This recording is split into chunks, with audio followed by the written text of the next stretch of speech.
Nous avons intitulé cette table ronde comment je travaillais la langue. Il s'agit d'une manière d'approfondissement de ce qui a déjà été brillamment abordé hier avec les interventions d'Hélène Merlin-Cajman qui est ici et ensuite de David Bosque qui est au bout.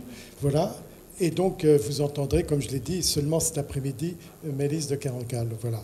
Donc, nous allons approfondir cette question du rapport à la langue, du travail de la langue, avec différents points de vue. L'idée, c'est que ça puisse circuler, se contredire, se conforter entre vous. Nous allons donc partir des réflexions théoriques d'Hélène, et notamment de ce qu'elle n'a pas eu le temps, prise par le temps hier, bousculée par le temps, c'est terrible, de dire, et notamment qui est magnifiquement traité dans son livre « Lire dans la gueule du loup », donc son dernier ouvrage, qui est la question de la beauté. La beauté est donc, pour vous les écrivains, il s'agira de réfléchir au fait, est-ce que vous cherchez un effet où vous êtes sensible à un effet esthétique, d'émotion esthétique par rapport à votre travail d'écriture. Ça fera écho à ce que Hélène va développer. Mais Hélène, pour préciser ce que vous avez réfléchi, théorisé sur la question de la beauté, de l'esthétique, je repartirai du constat que vous faites dans votre livre, à savoir, aujourd'hui parler du beau, en littérature, mais ça pourrait être pour tous les arts, vous dites en gros, vous n'utilisez pas ce terme, mais pour faire vite, c'est ringard, quoi. C'est ringard. Aujourd'hui, on n'ose plus dire c'est beau. On va dire plutôt c'est intéressant, dites-vous. Voilà, donc c'est intéressant. C'est une façon de contourner la question du goût esthétique, de la beauté, de l'émotion esthétique. Est-ce que tu peux préciser un petit peu l'enjeu autour de cette question du beau? Oui, alors, le point de départ de ma réflexion, enfin, un des points de départ, ça a été une réunion, il y a déjà plus de 10 ans, dans le cadre de la formation permanente des enseignants du secondaire. Et des formateurs racontaient, c'était donc entre des formateurs ou des responsables de cette formation, des formateurs racontaient « c'est vraiment terrible, il y a encore des profs du secondaire qui disent à leurs élèves qu'un texte est beau ». Et une d'elles, à ce moment-là, a commenté, et je vous assure que c'était pas du tout, c'était de l'humour bien sûr, mais c'était de l'humour très très sérieux, il faudrait les pendre. Et ça m'a absolument stupéfaite, accablée, je dois le dire, et c'est vraiment, ça a été l'un des points de départ, d'autant plus qu'au fond, je me suis aperçue que personnellement, je ne dis pas non plus aux étudiants qu'un texte est beau, je ne leur dis pas c'est beau, mais je ne leur dis pas c'est intéressant non plus. J'ai été très frappée par le fait qu'effectivement, maintenant, on dise toujours c'est intéressant, peut-être c'est justement pas un synonyme de c'est beau, parce que c'est intéressant, ça appelle immédiatement un commentaire averti, un commentaire critique par exemple.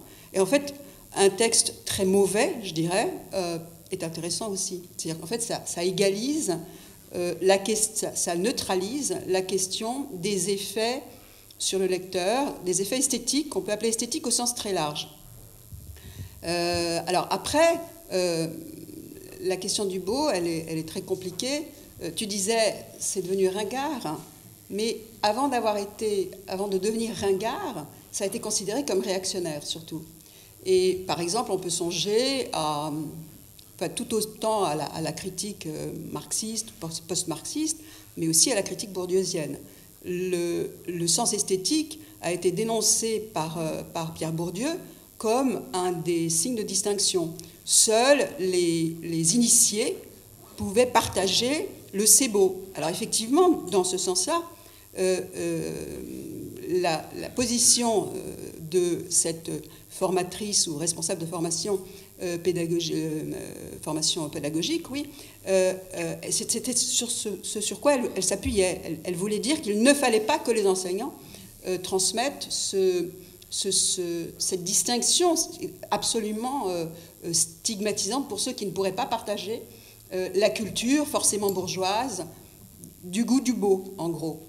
Et par ailleurs, on peut aussi penser, ce qui a été beaucoup dit, fait, là je ne fais guère que reprendre des choses très connues, que les nazis avaient un sens du beau, que les caricatures antisémites se faisaient au nom de certains canons du beau et de la laideur, que la question du beau, enfin plutôt la mise en valeur du beau, d'un certain type de beauté, a été tout à fait centrale dans l'idéologie nazie, dans les idéologies racistes en général, qu'il y a un canon du corps classique, par exemple, qui dévalue de facto d'autres formes, d'autres beautés, enfin d'autres formes, tout simplement, formes de corps, formes d'art, formes de culture, etc. Donc c'est très chargé, effectivement. Moi, la seule chose que j'ai essayé de dire dans mon livre, c'est que sans avoir aucune définition du beau, et à condition que ce soit dans l'accueil que cela se fasse, je trouve ça très triste de se priver de cette exclamation « c'est beau ». Mais encore une fois, à condition que ce ne soit pas un « c'est beau » qui immédiatement produise des exclusions non interrogées. Parce que de toute façon, dès qu'on défend une certaine valeur, il va y avoir des effets. On choisit quelque chose. Donc ça, j'ai l'habitude de dire, moi je prends mes responsabilités, je peux expliquer ce que je choisis. Ce à propos de quoi je ne dirais pas « c'est beau ». Mais il ne faut pas que le « c'est beau » soit rigide au sens culturel, au sens... voilà. Au sens peut-être que tu as évoqué hier de la belle langue ou de l'espèce de langue canonique issue d'une certaine production historique. Par exemple, oui. Notamment, oui, bien sûr. Alors, bon, la belle langue, c'est un peu une catastrophe, effectivement. Effectivement, c'était aussi ça qui était attaqué dans la volonté de renoncer au c'est beau. Oui. Mais de là à, du coup, préférer toute destruction de la dite belle langue et d'aller jusqu'à privilégier ce qui s'est nommé à un moment donné une esthétique du lait, une esthétique du cru, du brutal, hein. C'est là que personnellement je prends mes responsabilités et j'ai dit non personnellement. Alors tu dis je ne donne pas de définition du beau, on y reviendra simplement après. Néanmoins tu suggères, et on viendra dessus ensuite, un critère de ce qui fait la beauté. On y reviendra ensuite, on ne va pas l'aborder maintenant parce que ça engage sur la question du partage. Alors, ce que tu suggérais juste avant, c'est que face à cette impossibilité d'affirmer le beau, il y a eu deux stratégies, alors des commentateurs, mais aussi des écrivains, qui a induit un certain type de littérature moderne ou contemporaine, plutôt, qui était soit la revendication d'une écriture blanche, du neutre, dis-tu, qui ne cherche à produire aucun effet, on va dire, esthétique, soit au contraire, ce que tu suggères là, l'écriture du choc brutal, du trauma, du réveil du trauma que chacun... Alors là, tu renvoies un peu à la psychanalyse, mais peu importe, qui est la présentation, non pas la représentation, mais la présentation brutale du réel dans ce qu'il a de cru, de violent, de brutal, et ça induit toute une littérature. Donc par rapport, c'est en gros ça que tu évoques comme alternative, impasse, que tu dis être une impasse dans les deux cas, qu'on choisit un certain nombre d'auteurs. Et j'aimerais vous interroger l'un et l'autre, Maëlys et David, sur cette question-là. Comment, en tant que lecteur, mais aussi en tant qu'écrivain, vous abordez cette question-là? Alors, Maëlys, juste un point, tu as intitulé ton intervention de cet après-midi « Le beau travail ».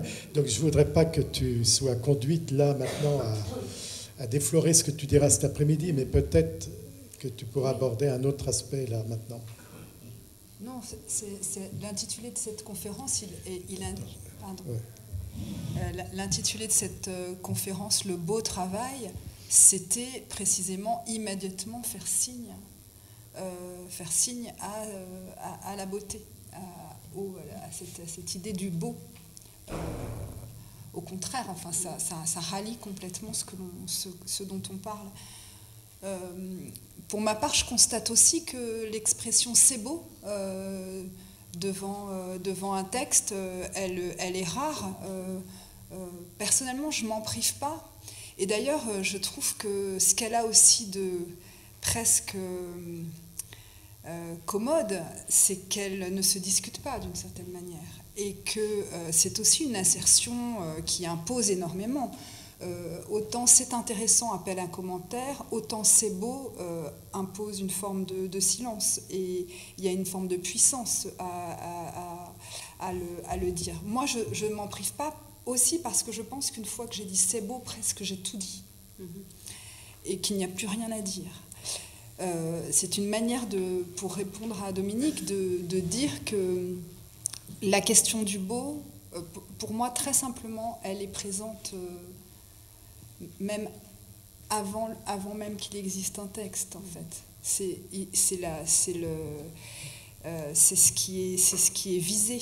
Enfin, si jamais il y avait une mire et que je tenais une flèche, c'est ce que j'aimerais atteindre, de fait. C'est presque un idéal. Alors, pourquoi ? Parce qu'en fait, dans l'idée de beau, il y a aussi l'idée du juste. On reprend cette idée de mire et de flèche. Et que, évidemment, que le beau est une catégorie, enfin, d'abord est une émotion, mais aussi une pensée qui regarde immédiatement vers une éthique. Et ça, pour moi, c'est presque l'idéal un idéal à poursuivre. Mais je dois dire que les manières, moi j'use de nombreuses stratégies, j'en parlerai cet après-midi, pour que tout au long de la pratique, enfin je voudrais parler moi des pratiques du travail, comment on pratique cette histoire-là d'écrire. Pour moi, la question du beau, elle est si importante que j'ai le sentiment que pour moi-même, je fais usage de pratiques, enfin je dirais presque que ce sont des stratégies pour que mon travail me renvoie l'idée de beauté en permanence. Que ce soit justement sur la manière dont les livres sont agencés dans une bibliothèque, la manière dont j'écris un mot sur une page. Parfois, j'ai le sentiment qu'il y a une espèce de mouvement de s'avancer en permanence au-devant de la beauté. Et parfois, je suis assez décontenancée, de même que Hélène, par l'idée qu'il y aurait quelque chose de réactionnaire ou de ringard, parce que, notamment dans l'opposition, l'important n'est pas que ça soit beau, l'important est que ça soit juste. Hein. C'est souvent ce qu'on dit. Mais en fait, d'une certaine manière, si le beau, je pourrais presque le dire comme ça, la question du beau qui serait juste, elle est vaste, mais pour moi, le juste est toujours beau, d'une certaine manière. Ça, au moins, dans ce versant-là de la question, j'ai une espèce d'intuition assez ferme. Tu ne rejettes pas l'idéal platonicien auquel fait allusion Hélène dans son livre, qui est que l'équivalence entre le beau, le bon, ou le bien et le juste, et que ce seront des idéaux qui préexistent à tout acte. Oui, après... Platon utilise par exemple une image que je trouve très parlante, et dans ton travail, tu l'acceptes, l'image du potier qui travaille sur une matière, comme la langue est une matière, et qui va travailler pour donner une forme à ce qui est informe au départ. Parce que préexiste dans son esprit l'idée de la belle forme qu'il va donner. Est-ce que tu te retrouves dans cette image pour ton travail? Pas tout à fait. Ou pas du tout? Non, je dirais plutôt pas tout à fait. Au sens où, pour moi, si vous voulez, le pot et la main et le geste, En fait, le geste, c'est la langue. Enfin, pour moi, je fusionne totalement. C'est-à-dire, je ne pense pas du tout que la langue littéraire soit l'objet d'un travail. Je pense qu'elle est ce travail, au sens où, pour reprendre ce qu'on se disait hier sur Boileau, on a eu l'occasion d'en parler un peu, voilà, ce qui se conçoit bien s'énonce clairement, etc. Mais simplement, on énonce, enfin, je veux dire, on pense dans les mots. Je veux dire, on le conçoit en le disant, on le conçoit en l'écrivant. Pour moi, si vous voulez, je pense pas forcément qu'il y ait des phases. Enfin, moi, je distingue des phases de travail. Ça c'est clair. Les choses ne se matérialisent pas d'un coup. Il y a des phases. Simplement, je ne sépare pas le travail littéraire de la littérature elle-même. Pour moi, il y a comme une identité, comme s'il y avait le signe égal entre les deux. Et d'ailleurs, ce que manifeste un livre, pour moi, c'est le beau travail, c'est le travail. Ce que manifeste la phrase, c'est le travail de la langue. Je le conçois comme ça. De fait, c'est moins une forme qu'il faut révéler dans une matière informe et que ce geste de révélation, c'est celui de l'auteur.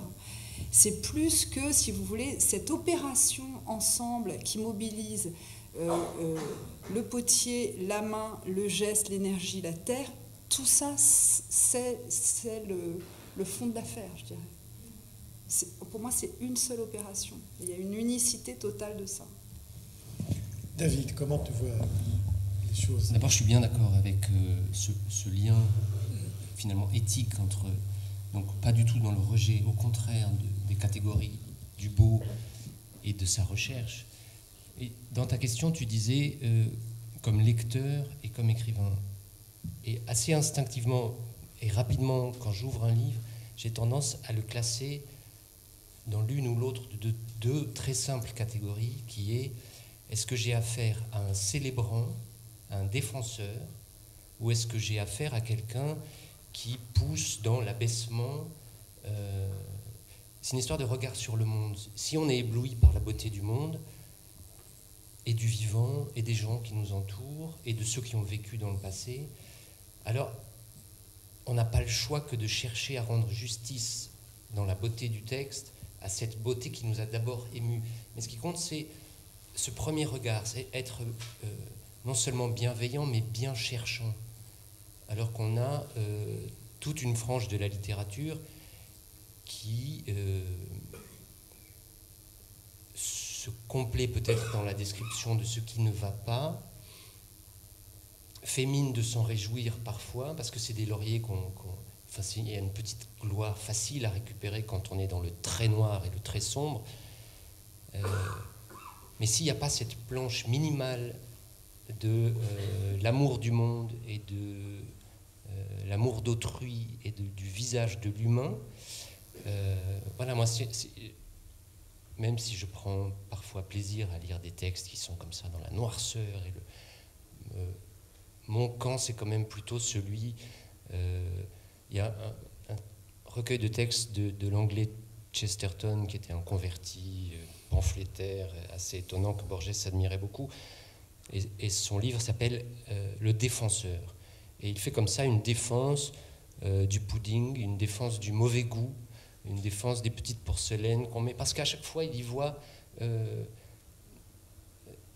donc justement, il n'est pas dans cette construction d'une catégorie du beau que critiquait Bourdieu en disant « c'est notre, à nous bourgeois, signe de reconnaissance pour voir que les ploucs sont des ploucs ». Non. Chez des gens comme Chesterton, enfin, ils sont très nombreux à voir qu'on peut être ému par tous les gestes que les gens font autour de nous et à avoir envie de défendre ça et de le rendre beau dans un texte. Et ce principe qui est à l'origine des créations, ça me fait penser à quand Faulkner travaille pour les studios d'Hollywood, il écrit à un ami, tu sais, ces gens-là, c'est pas l'argent. Ils sont fascinés par la mort. C'est la mort qui les fascine. Et c'est ce principe délétère qui sont à l'œuvre.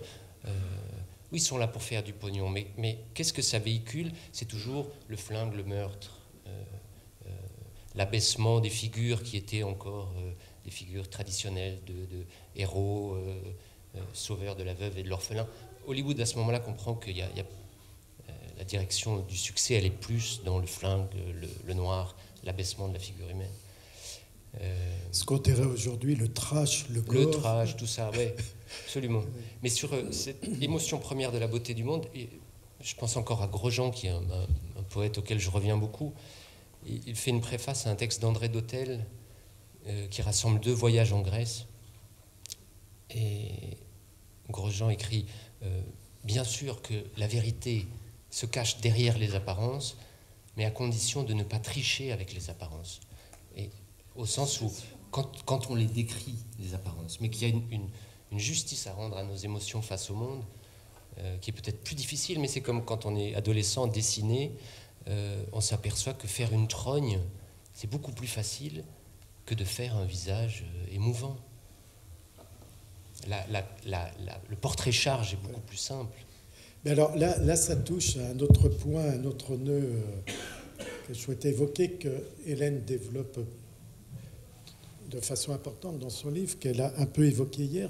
C'est la question de ce que tu nommes l'illusion référentielle.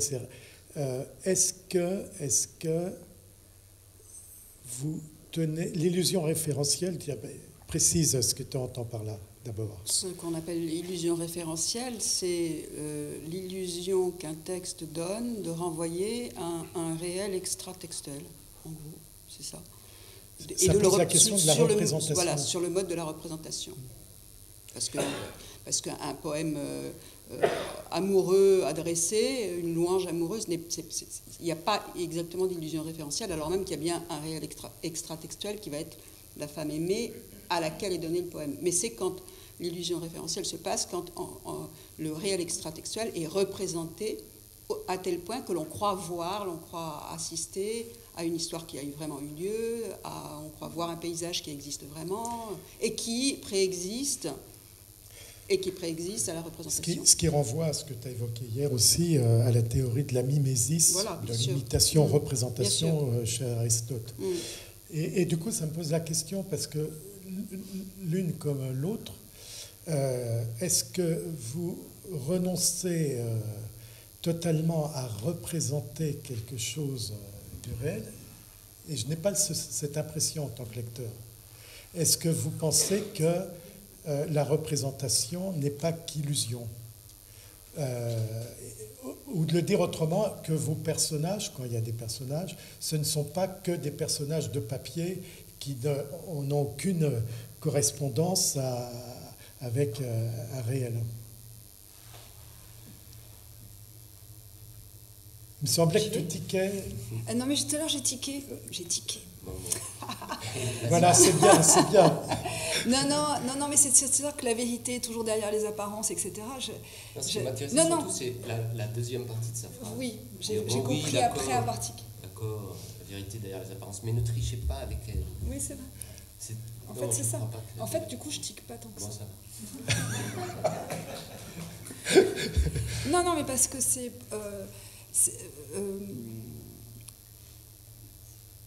je pense qu'on ne fait jamais assez le travail de considérer ce qui est devant soi et ce qui est à notre portée. On ne fait jamais assez le travail de considérer les apparences.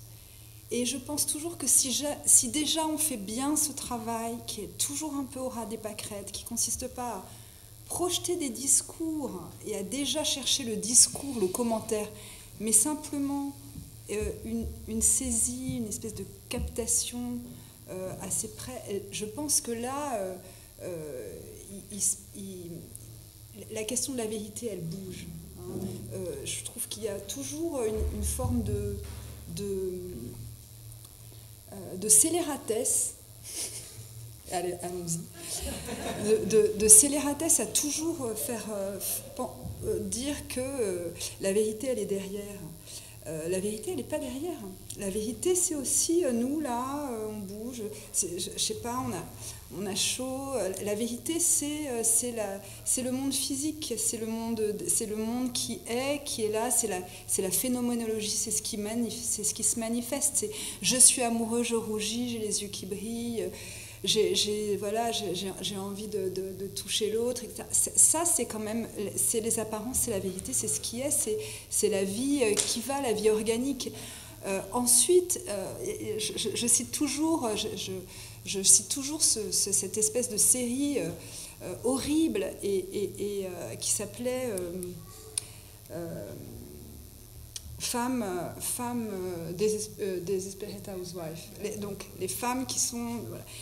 Donc c'est une série qui mettait en scène des femmes et chacune était toujours présentée au spectateur, filmée dans son environnement, etc., sur un mode qui n'était jamais celui qu'elle était vraiment. C'est-à-dire que celle qui était entourée d'enfants rêvait de redevenir une working girl, alors qu'on la voyait se débattre. C'est qui a été la plus rigide et qui semblait la plus accrochée à au rituel de la vie de famille élégante. En fait, c'était celle qui était présentée comme la plus déviante, y compris sexuellement, etc. En fait, voilà. Et je trouve ça scélérat au sens où c'est toujours cette espèce de théorie du petit secret, qu'il y a une manigance. Déjà, avant de... voilà, et c'est pour ça que... et pour moi, ça regarde aussi vers cette question de beauté. Et pour finir, donc là, je rejoins la question, je vais être plus rapide, c'est que l'histoire de la théorie de la mimésis, alors c'est une chose qui est quand même assez difficile parce que pour ma part, je pense que réellement j'ai pu avoir l'ambition ou essayer de me lancer dans des tentatives je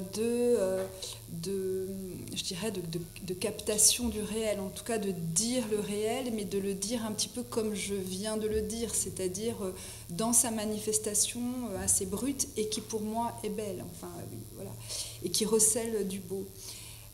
Pour autant, j'ai compris, alors de livre en livre, parce qu'on change, et puis moi j'ai l'impression que tout cela est toujours en moi un peu instable. La question, en tout cas, du roman, là je me rabats un peu sur le roman, enfin sur la fiction, pardon, hein, que la question de la fiction, c'est jamais la question du réel et c'est jamais la question de la mimésis. J'irais même presque surtout pas, c'est la question de la vie.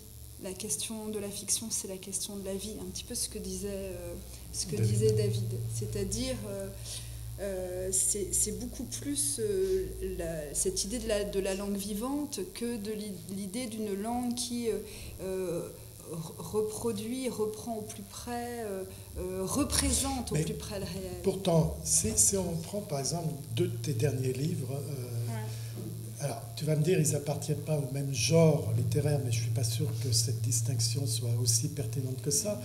C'est donc Réparer les vivants, qui est dit être un roman. Et d'un autre côté, À ce stade de la nuit, dont on a entendu des beaux passages lus hier par les étudiants hier soir d'ailleurs, À ce stade de la nuit qui évoque le nom de Lampedusa.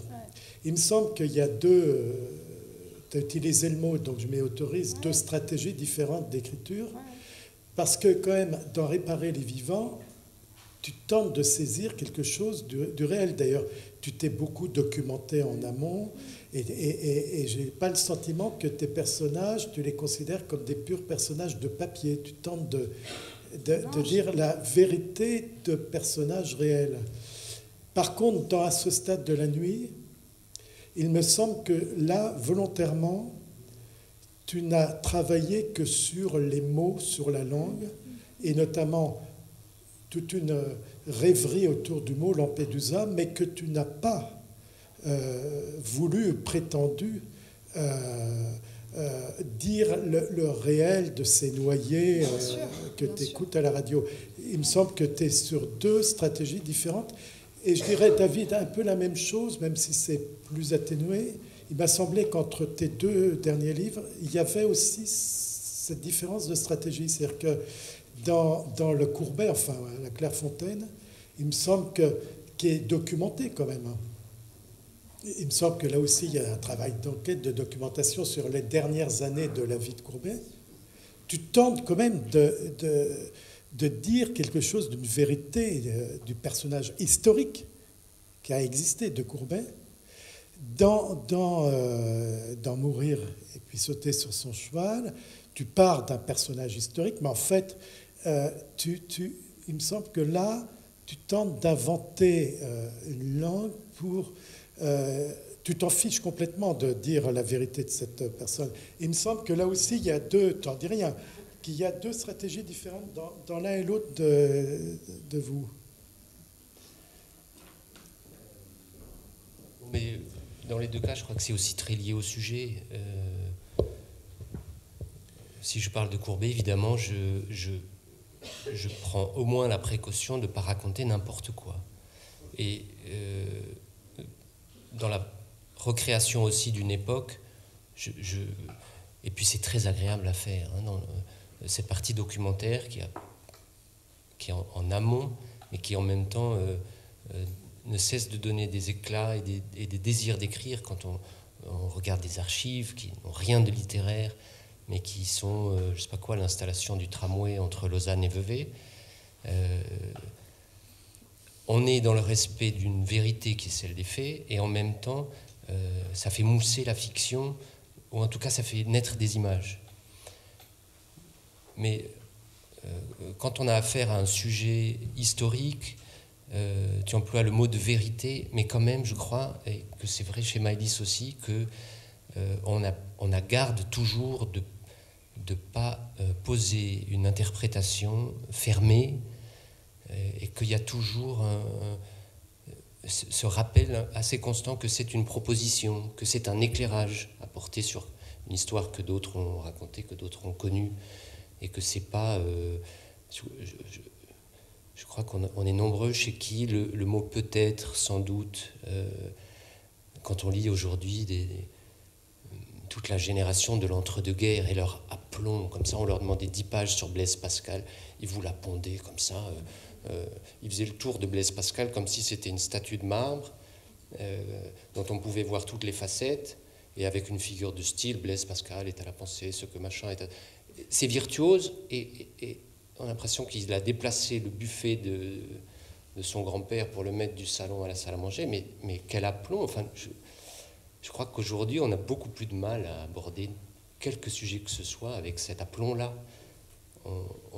On essaie de rappeler toujours au lecteur qu'on est un regardant comme un autre qui essaie de faire une proposition artistique et de donner un écho artistique à un certain nombre d'émotions. Mais c'est pas là. Et tu peux poursuivre par rapport à ton dernier livre. Donc là, le dernier livre, prends le problème autrement, quoi. C'est un fait divers.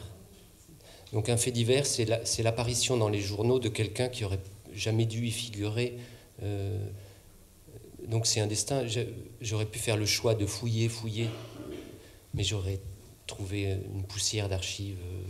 Là, d'emblée, l'idée était de suivre l'imaginaire que la lecture de ce fait divers a fait naître en moi. Donc là, c'est tout à fait différent, c'est une fantaisie. Donc il n'y a pas de fidélité à avoir avec quelque vérité que ce soit, sinon là les enjeux sont dans l'écriture, mais encore une fois, le regard sur le monde et sur la période historique de ce qui se joue en 1945 quand la guerre cesse et que se met en place déjà le capitalisme tel qu'il va triompher. Enfin, tout ça c'est sous-jacent dans le texte, mais c'est quand même présent. Et Maëlys ? Moi, je pensais que, enfin, ce que ça m'inspire un peu là, ce dont on parle, c'est qu'en fait, moi, je me suis beaucoup posé la question quand j'ai écrit ce livre sur donc Réparer les vivants, qui est un livre qui ne s'occupe que d'une chose, c'est de transférer un cœur d'un corps à l'autre. Et en fait, la narration ne s'occupe que de ça. Et Et donc ça mobilise immédiatement ce que disait David très, très justement, la recherche documentaire que pour ma part, à laquelle je procède au fur et à mesure de l'écriture. Et c'est intéressant déjà de dire que David s'occupe de Courbet dans ce livre La Clairefontaine, qui est quelqu'un de considérable, sur lequel on a beaucoup écrit. Il n'est pas lui-même un spécialiste de Courbet. Donc il va être face à une espèce de manne documentaire. Mais personne ne l'a obligé à faire un livre sur Courbet, de toute façon. Donc la moindre des choses, quand même, c'est effectivement qu'il s'y intéresse. Et de la même manière... Moi, personne ne m'a demandé de faire un livre sur une transplantation cardiaque, et ce serait quand même un comble que là-dessus, il n'y ait absolument aucun travail, parce que je vais dire n'importe quoi sur Courbet. La moindre des choses, mais pour moi, là, on est presque en deçà du texte que la documentation soit réglée. Il ne s'est rien passé encore de si intéressant. Un texte documenté... c'est jamais qu'une loyauté, c'est jamais encore qu'une espèce de morale de l'écriture, c'est quand même, on est là sur la ligne basse de ce travail d'écrire. Bon, c'est pas du tout ce qui m'importe. Et d'ailleurs, j'étais toujours, je me disais, mais oui, c'est documenté, oui, mais c'est normal. C'est comme dit David, ça tient au sujet. Ça n'a rien d'héroïque, et ça n'a rien d'intéressant en soi. Ce qui est intéressant, c'est que j'ai pas écrit un reportage, ou c'est que j'ai essayé, c'est que j'ai fait appel à la fiction. Donc c'est là où je viens à ce que tu dis, c'est-à-dire que de ce fait, qui est un fait pour moi total, c'est-à-dire philosophique, sociologique, scientifique, etc., qui est la transplantation cardiaque, moi j'essaye d'en faire une fiction, c'est-à-dire de la dire avec les outils et les canons. Et c'est là où on revient sur ces histoires de forme et de rondeau d'Hélène, c'est que qui sont les instruments, les outils, les canons du roman.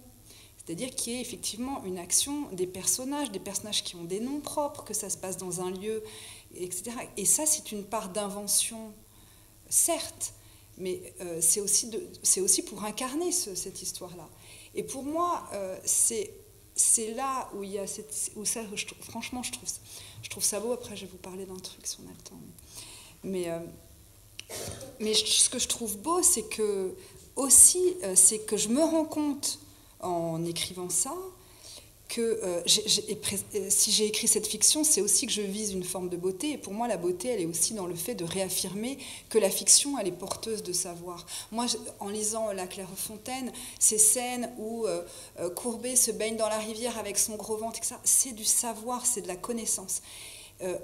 Parfois, ça s'incarne beaucoup plus dans quelque chose qui a une dimension technique, et du coup, qui est d'ailleurs peut-être plus facile à appréhender que Courbet se baignant dans la rivière. Moi, j'avais peut-être plus d'appui d'une certaine manière. Mais le trame, justement, je trouve qu'il y a une dimension de connaissance, et que ça, c'est quand même quelque chose qui est fascinant, c'est de penser aussi la fiction comme un accès à tout ça. De fait, j'ai jamais le sentiment que les personnages sont des personnages de papier, etc. J'ai l'impression que ce sont des puissances agissantes et des puissances de vie. En tout cas, moi, j'essaye de les incarner. Enfin, c'est ma tâche. Tu approuvais sur le dernier point. Tout à fait. J'approuve, et tu as employé cette image aussi que on ne nous a pas demandé. Et ça a toujours été très important pour moi, c'est-à-dire que c'est pas toujours facile, mais ça fonde aussi l'éthique de notre travail, parce que on sort une proposition, on n'obéit pas à une commande à chaque fois, et donc si on décide de tendre vers les autres un texte, cette idée-là, qu'on ne t'a rien demandé, je la trouve très belle, en fait. Pas toujours facile, mais belle. C'est facile. Maëlys, tu disais que tu voulais ajouter un truc, nous dire un truc. Oui, non, je pense à une œuvre que j'ai vue il n'y a pas longtemps, mais je peux prendre... Vraiment, je vais aller très, très, très vite. Oui, oui. En fait, j'ai vu quelque chose qui m'a tellement ébloui que je vais en parler, parce qu'en plus, j'ai l'impression que ça parle de ce dont on parle. J'ai été voir le travail d'un bioacousticien qui s'appelle Bernie Krause. Je ne sais pas si ça vous dit quelque chose. C'est un type qui était musicien, qui a d'abord fait des musiques de films, qui a introduit le synthé dans la musique des films. Il a beaucoup travaillé. Je sais qu'il a travaillé par exemple sur Apocalypse Now de Coppola. Donc c'était un type assez lancé. Et puis au moment justement du tournage d'Apocalypse Now, il est allé enregistrer des bruits. Les bruits de la nature. Il est devenu, et en fait, il s'est formé très vite à la bioacoustique. Et il a donc arrêté le cinéma, terminé Hollywood, bye bye et tout. Et en fait, il est devenu un bioacousticien extrêmement important. Il a fait des études, il est comme un savant aussi. Et il proposait là, à la Fondation Cartier, des enregistrements. Ses œuvres, ce sont des bandes sonores qui captent des bruits qui sont des sondages sur des milieux. Un delta, l'Amazonie, alors c'est des milieux qui sont beaucoup plus précisés. Hein. C'est un delta précis, l'Amazonie précis, etc. On entend tous les bruits. Alors c'est des plages de sonores qui peuvent durer 10 minutes.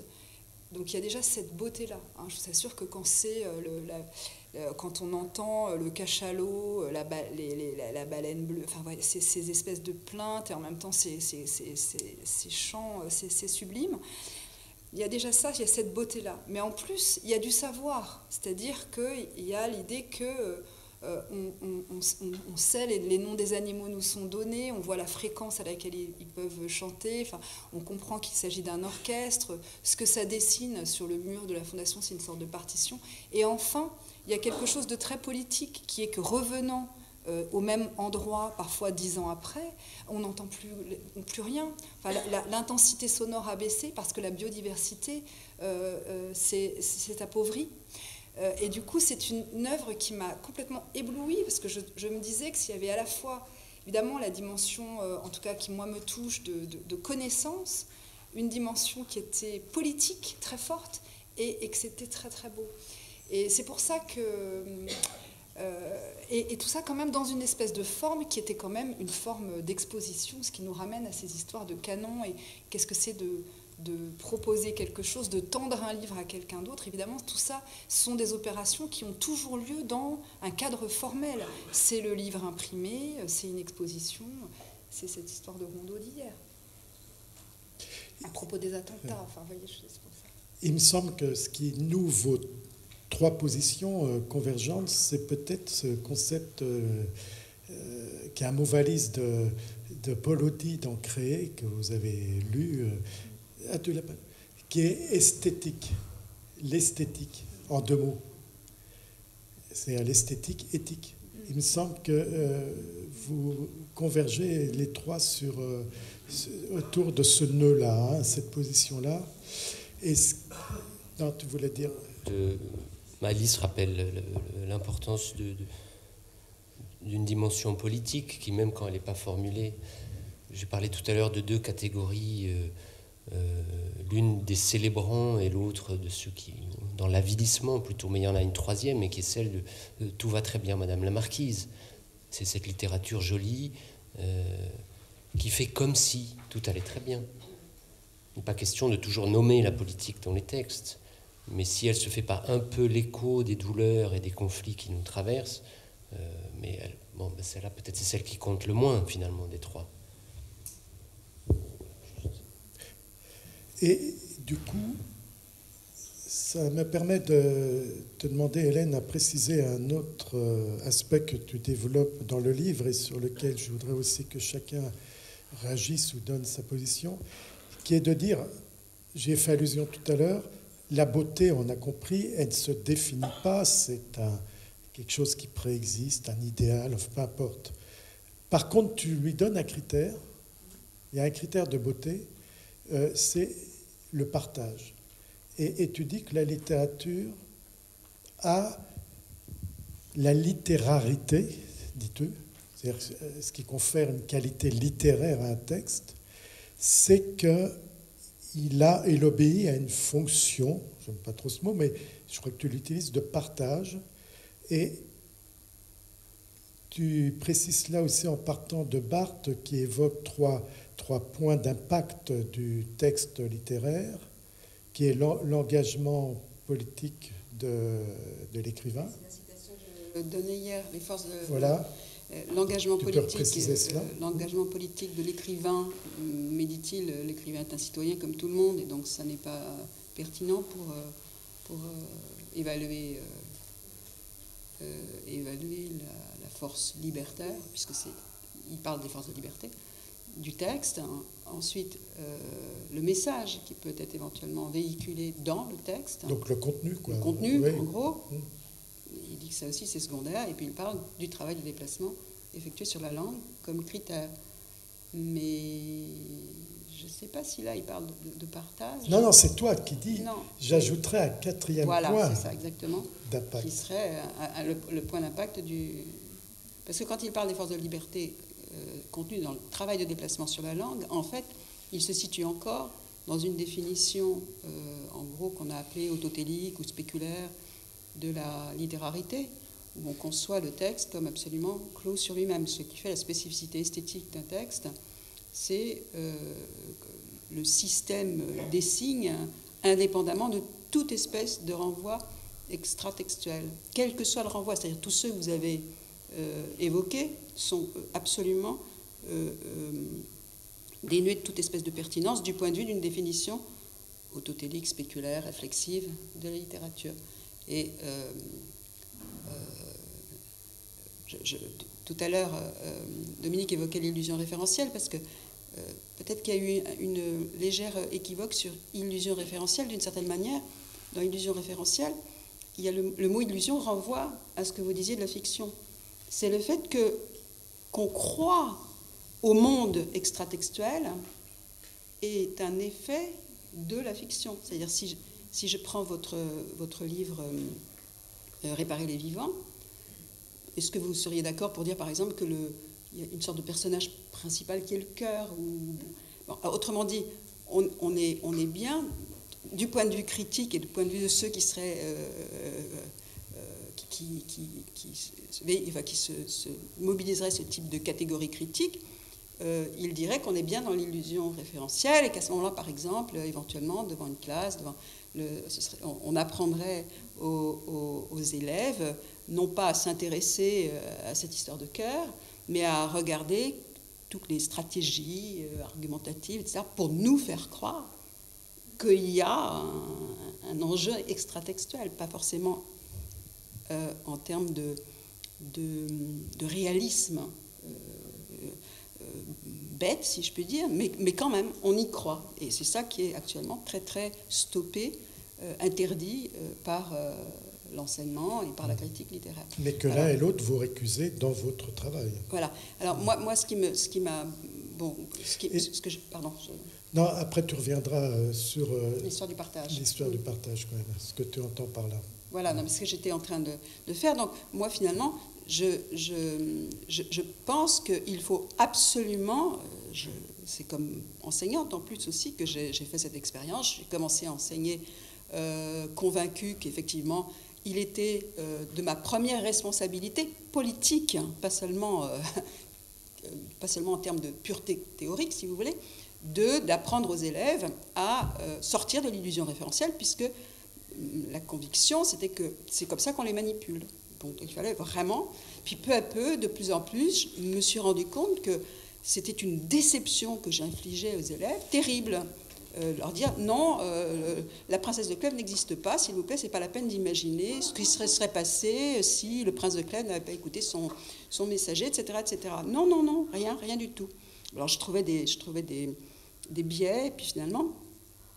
Je m'en sors en me disant, bon, ben voilà, c'est un mode de partage qu'on peut investir en tant que tel. Et je m'en fiche un peu de savoir si c'est de l'illusion référentielle ou pas, mais il y a un support que vous avez appelé vivant, ou un support, oui, vivant, ça me convient très bien. Et comme c'est vivant, ça touche chacun de façon différente. Il n'y a pas une seule manière d'être vivant. Tu parles quelque part de solidarité esthétique. De solidarité esthétique qui n'est pas figée. Enfin, c'est une solidarité esthétique indéterminée pour ce qui est en commun. C'est-à-dire qu'il y a du commun, mais il y a en même temps, chacun est saisi singulièrement d'une manière qui peut rester, qui se joue dans chaque partage.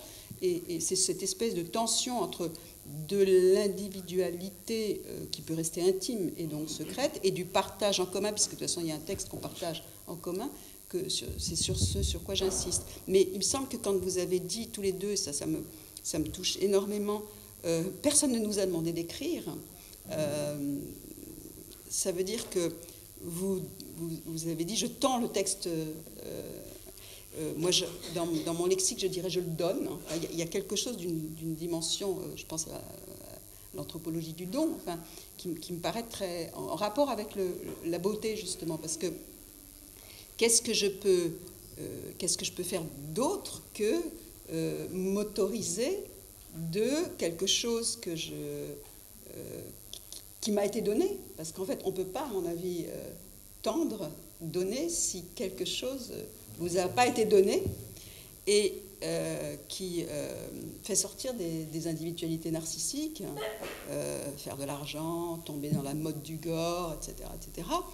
Et que c'est ça que j'appellerais le beau, qui peut du coup se partager, parce que de toute façon, dès ce geste d'écriture, l'écrivain, il n'est pas tout seul, il a été donné, il ne sait pas forcément par qui, par quoi, comment, mais quelque chose le décentre de son propre ego, on pourrait dire. Voilà, c'est un peu comme ça que je répondrais. Vous partagez cette question du partage? C'est juste où j'étais pas tellement clair sur le quatrième volet qui serait celui... C'est le partage. C'est le partage. C'est la forme du partage. Sur ce qu'il implique au moment de l'écriture. Est-ce que l'intelligibilité du texte qu'on va donner, est-ce qu'on doit y être absolument attentif? Ça veut dire, donc, en fantasmant une compréhension moyenne de ce... Ou est-ce qu'il faut lâcher un peu et se dire... Non, moi, je ne pensais pas du tout en termes d'intelligibilité, je voilà. pensais en termes de...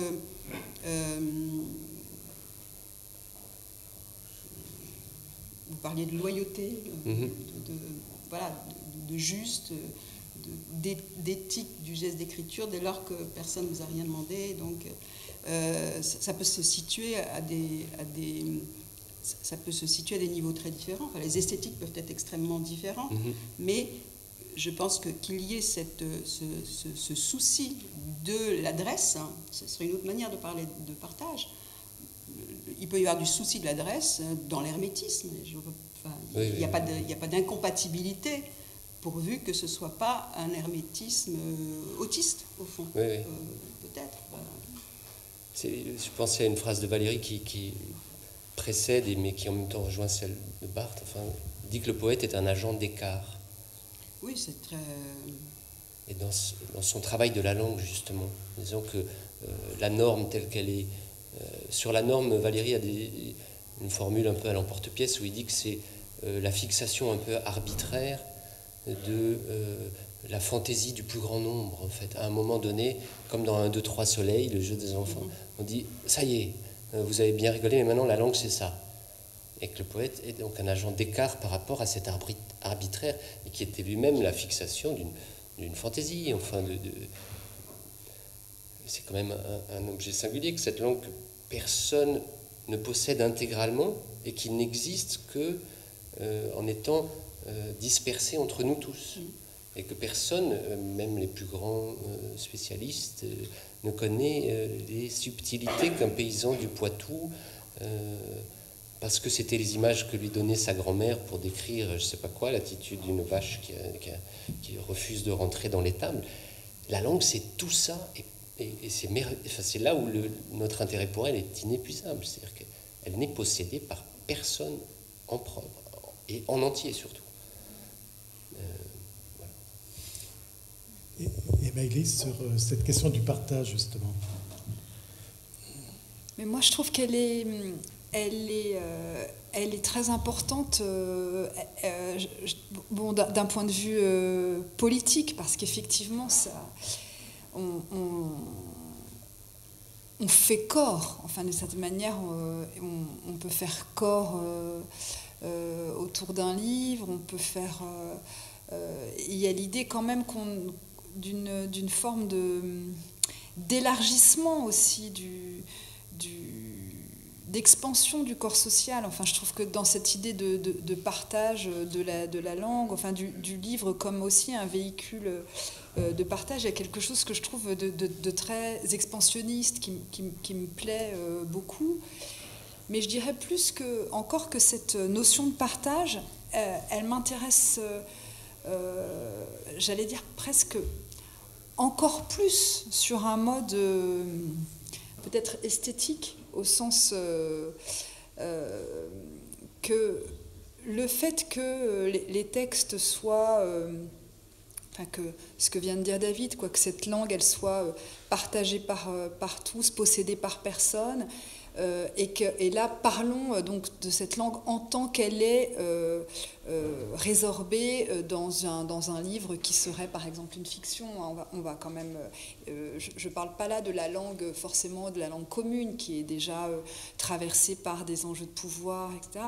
Je parle de la langue littéraire, et le fait que cette langue soit voilà, possédée par personne et partagée par tous, ça me touche aussi parce que, en fait, on n'est que dans une forme de prolifération, c'est-à-dire que les livres sont... la question du destinataire, d'une certaine manière, elle est presque idiote, parce que le livre, chacun le subjective, le prend, le lit, et finalement il agit le livre, il l'actualise pour lui-même, et il s'en forme une image qui est la sienne, d'où le problème éventuellement justement des adaptations, des choses comme ça. Il s'en forme une image qui est la sienne. Et il y a autant d'images qu'il y a de lecteurs, il y a des images communes, mais vous voyez, pour moi, dans cette idée de partage, beaucoup plus que l'affadissement, si vous voulez, qui serait le fait que on regarderait vers le plus petit dénominateur commun, ou ce qu'on appelle le mainstream. Vous voyez, ces objets qui sont quand même extrêmement dénigrés, parce que finalement,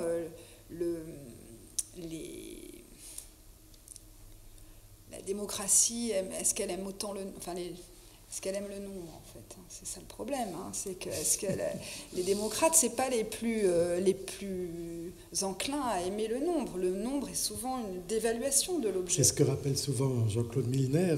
Les Grecs n'aimaient pas le grand nombre, en tout cas. Oui, non, mais parfois oui, il y a une élection dans le peu. Il y a l'idée de former un cercle de choisis dans lequel on se reconnaît. Le nombre, c'est ce qui vous échappe, c'est ce qui vous pirate, c'est ce qui vous déplace, c'est ce qui parfois engendre de la mécompréhension, c'est ce qui vient parfois bousculer, déstabiliser et parfois même abîmer un livre.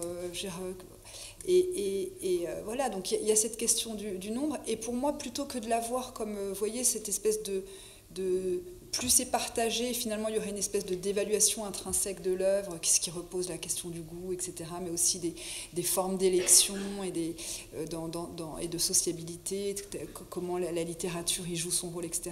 Moi j'y vois une force, enfin ça me stupéfie, c'est un truc même que déjà que plusieurs personnes arrivent à parler d'un même livre, c'est déjà la joie. Non, mais d'une certaine manière. Je suis d'accord, mais en fait, non, simplement, je crains que vous n'ayez compris partage comme la recherche d'un consensus. C'était pas du tout ce que je désignais. Non, je crois pas, parce qu'en fait, ils sont d'accord sur cette dimension de partage, mais... Non, pas sur l'idée d'un consensus. Au contraire, je pense que c'est effectivement la quatrième instance, et elle n'est pas dans le consensus, mais elle peut être rabattue à un moment donné. Absolument. Ce que je veux dire, c'est que c'est pas du tout c'est pas du tout sa nature première dans la façon dont vous en parlez, mais si vous voulez, c'est aussi une notion qui est fragile dans la mesure où elle peut être fragilisée parce qu'elle peut être rabattue Absolument. sur une notion extrêmement d'évaluation, c'est-à-dire plus c'est partagé et finalement, c'est que rien de... Vous voyez, on n'est pas réifié dans la singularité, etc. Et moi, j'y vois... c'est quand même je le disais tout à l'heure, il y a quand même... je pense qu'on en rencontre beaucoup des gens, finalement, qui se réunissent entre eux. Cette histoire des associations de lecteurs, des clubs de lecture, des gens qui se retrouvent une fois et qui parlent du même livre. Je dis, c'est déjà la joie parce que c'est déjà faire du commun et quand même on est dans une société où c'est plutôt la privatisation qui est le moteur social permanent et tout ce qui peut finalement aller contre ça, je trouve que c'est important et on peut dire c'est beau. Il ne nous reste pas beaucoup de temps, mais quand même j'aimerais que l'un et l'autre, et surtout David, parce que je pense que tu l'aborderas cet après-midi, vous évoquiez donc votre travail de collecte de matériaux, le travail en amont, et l'un et l'autre disiez tout à l'heure qu'après, tout se joue après, quoi. Après, c'est-à-dire le travail sur ou dans la langue proprement dit. Est-ce que, David, tu pourrais préciser, c'est quoi ce travail pour toi? Est-ce que c'est un problème technique, de maîtrise technique, de savoir-faire technique, d'artisan, ça a été évoqué hier, ça a été récusé? Ou est-ce qu'il s'agit de toute autre chose? Est-ce que c'est se mettre dans une position de trouver des fulgurances ou la grâce, comme disait Michon à un moment donné? C'est vrai qu'hier, j'ai écarté un peu, un peu rapidement la fabrication, hein, en disant que ce qui m'importait surtout, c'était le jaillissement. Mais ça, ça m'est très particulier. D'abord, j'ai pas beaucoup de temps pour écrire. Ensuite, je n'ai pas une grande capacité de travail. J'ai pas une énergie. Voilà. Donc j'accumule des fragments, des blocs de prose qui font entre 3 et une quinzaine de lignes et qui sont écrits dans le plus parfait désordre, mais toujours dans un moment. C'est le fruit d'un quart d'heure de travail en fait. Mais à ce moment-là, je n'ai pas le sentiment qu'il y ait travail, même si c'est une image qui m'aura occupé toute une semaine. Au moment où je la couche sur le papier, ça fera 10 lignes. Et le moment dont je n'ai pas parlé hier, c'est celui où j'ai accumulé autour d'une obsession, autour d'un sujet, peut-être 400 ou 500 de ces fragments de 10 lignes. Et là, je me retrouve avec des tables couvertes de petits papiers que je fourre dans des enveloppes, que je numérote. Et puis un matin, je me lève très tôt et je vide sur la table l'enveloppe numéro 1. Et je dispose ces petits papiers. Et quand une chose est trop difficile, je la fourre dans la 2 ou la 3 pour reculer l'obstacle. Et le livre se dessine, mais avec beaucoup d'arbitraire. Il y a des fragments qui ont 5 ans, qui étaient prévus pour un autre livre et qui vont quand même venir. Tu nous dis que c'est un peu la loterie, alors? Non, mais c'est pas la loterie. Mais après, j'ajoute que ce moment-là, il n'est pas du tout douloureux et que là, c'est sifflé en travaillant. Il y a un côté... Là, il y a de l'artisanat, voilà. Parce que si je dis, bon, ton texte, il commence au présent... Et tu vois les 7 nains là. J'adore. S'il commence au présent, j'aurai beaucoup de fragments qui seront à l'imparfait. Donc là, je vais devoir ajuster, coudre, couper, renoncer, écarter, combler, parce que parfois il manque. Mais après, est-ce que c'est vraiment un travail sur la langue? Pas vraiment. C'est sur l'objet livre. Que je trouve toujours un peu accidentel. Parce qu'un livre, on le termine, mais on aurait pu le continuer. Parfois, on en a trop fait, on aurait peut-être dû en enlever. Mais cette décision-là, qui parfois n'appartient pas qu'à l'écrivain en propre, parfois l'éditeur donne son avis, parfois l'objet livre. S'il y a jaillissement, il n'y a jamais jaillissement d'un livre entier. Ou alors on lit des trucs désespérants comme Stendhal écrivant La Chartreuse en 15 jours. Dictant. Voilà, dictant. Mais bon, ça c'est juste fait pour nous désespérer. Mais voilà, je crois que c'est... Mais ça ne te désespère pas, la preuve. Mélie, je pense que tu aborderas cet après-midi, donc on ne va pas te demander... Vous êtes obligés de revenir tous. Voilà. Il y aurait une dernière question, mais rapide. Hélas, pris par le temps, la langue, la mise en forme de la langue, ça a à voir avec un mot qui revient un peu, qui est réhabilité aujourd'hui, la question du style. Et je pense au livre que je n'ai pas eu le temps de lire encore de Marielle Massé, Style au pluriel. Et juste sur un point, ce que j'ai compris de son projet, c'est notamment l'hypothèse ou la thèse, la position selon quoi, par exemple pour un écrivain, entre son style dans la langue, dans l'écrit, et le style de vie ou la façon de vivre, il y a un continuum. Il y a ce qui rejoint la question du vivant, de la vie. C'est-à-dire écrire d'une certaine manière, mettre en forme la langue, et vivre. Le style, c'est l'homme. Voilà, c'est ça. Et vous partagez ce... Voilà, ben alors c'est intéressant. Vas-y. Non, mais le style, c'est... en tout cas, pendant tout le XXe siècle, c'est... on a l'impression que c'est la droite, la réaction qui en est le juge, même reconnu par la gauche. C'est-à-dire que on est un bon écrivain finalement si vers Le Figaro et l'Académie on vous a dit que vous aviez du style. Et il y a cette espèce de... Non mais pour toi. Le style... Enfin, il y a un très beau passage d'Henri Michaud dans Poteau d'angle qui explique le piège que c'est en fait. Si on se laisse enfermer dans un style, on renonce à tous ses devenirs. C'est-à-dire, on vous a flatté pour votre... Alors, la continuité entre ce qu'on est, ce qu'on vit et ce qu'on écrit, oui, mais quand on parle du style d'un écrivain, on le ferme avec le présupposé qu'il l'a toujours eu et qu'il allait continuer de l'avoir. Et alors, vraiment, le passage de Michaud, que je n'ai pas ici, mais il montre ça comme un piège qui est tendu à l'écrivain, qui est de croire en son identité fixe et à la fin de se singer lui-même et de renoncer à tous ses devenirs possibles. Parce que quand on pense style, on pense aussi à style noble, c'est encore Stendhal qui disait le style noble qui plaît tellement à tous les gens ignobles, quoi. Il pense à ses lecteurs les plus... Et pourtant, si quelqu'un te dit on prend n'importe quel petit passage d'un des 4 livres de David Bosque et on sait que c'est lui, ça te débecte ou ça te fait plaisir? Ça ne me débecte pas, mais je ne veux pas moi-même y croire ou me dire j'ai un style et il suffirait que je prenne un sujet pour le rendre dans cette même couleur qui sera toujours la mienne. C'est pas un filtre.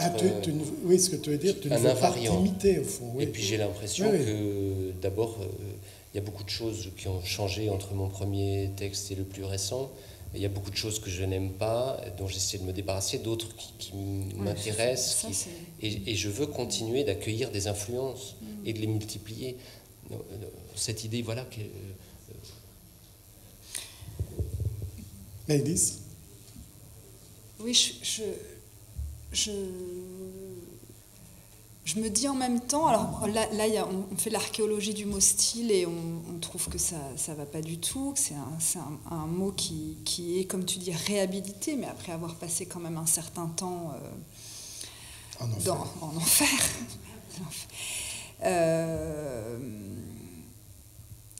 Je trouve qu'il y a quelque chose de très paradoxal que moi-même je démêle assez mal.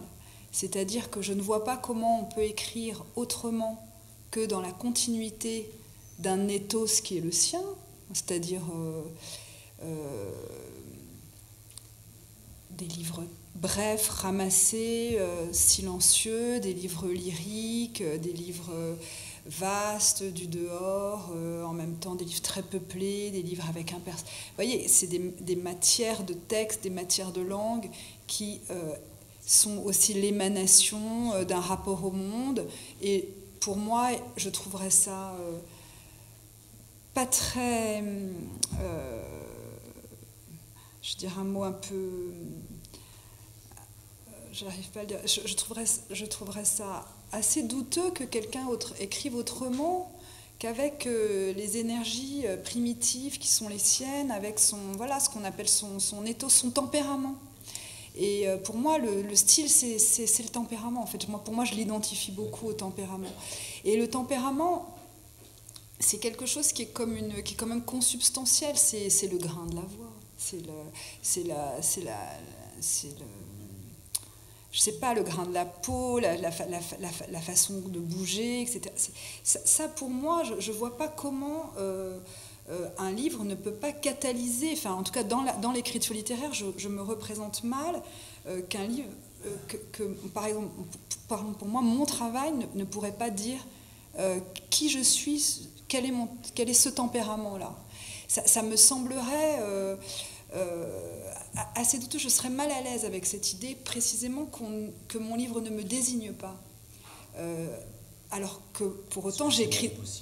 Et est-ce que c'est même possible? Pour autant, le paradoxe, c'est qu'on change. Et que ce qu'on a écrit il y a 15 ans n'est plus... Enfin, en tout cas pour moi-même,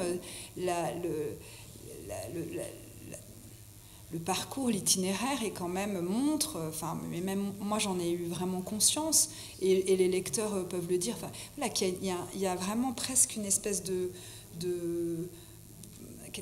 coups de force, des crises, et puis ça devient autre chose. Alors ça m'interroge aussi. Et puis le troisième point qui est quand même aussi, qui rajoute au paradoxe, c'est que est-ce que on peut, comment le style se fait voir dans un livre en fonction du sujet du livre. Si effectivement on rêve, on entreprend une espèce de méditation sur le nom d'une île politique, et si l'on raconte si on veut vraiment narrer au sens d'une transplantation cardiaque, on est dans des livres qui appellent aussi des contournements du style. Et tout ça, me semble... Moi, je démêle pas bien ce paradoxe. Peut-être qu'Hélène peut nous aider. Tu veux ajouter quelque chose? Oui, enfin... moi, j'ai pas lu le livre de Marielle Massé, donc voilà, parce que ce serait un peu injuste éventuellement de critiquer quelque chose qu'on connaît. Mais l'idée qu'il y ait une continuité entre le style de vie, le style de l'écriture, et même dans les textes, personnellement, au fond, ce qui me gêne, c'est que je suis beaucoup plus sensible à attirer l'attention sur les discordances et les discontinuités. Dans le mot partage, mon point de départ, c'est aussi de penser qu'il y a partage si le sujet a accès à ses propres discordances, à ses propres... Alors simplement pour dire un mot sur les styles, ce qui est très très compliqué, vous faisiez allusion au style noble. On peut le caricaturer, mais c'est vrai qu'il y a eu cette théorie des styles héritée de l'Antiquité, le style noble, le style moyen, le style bas.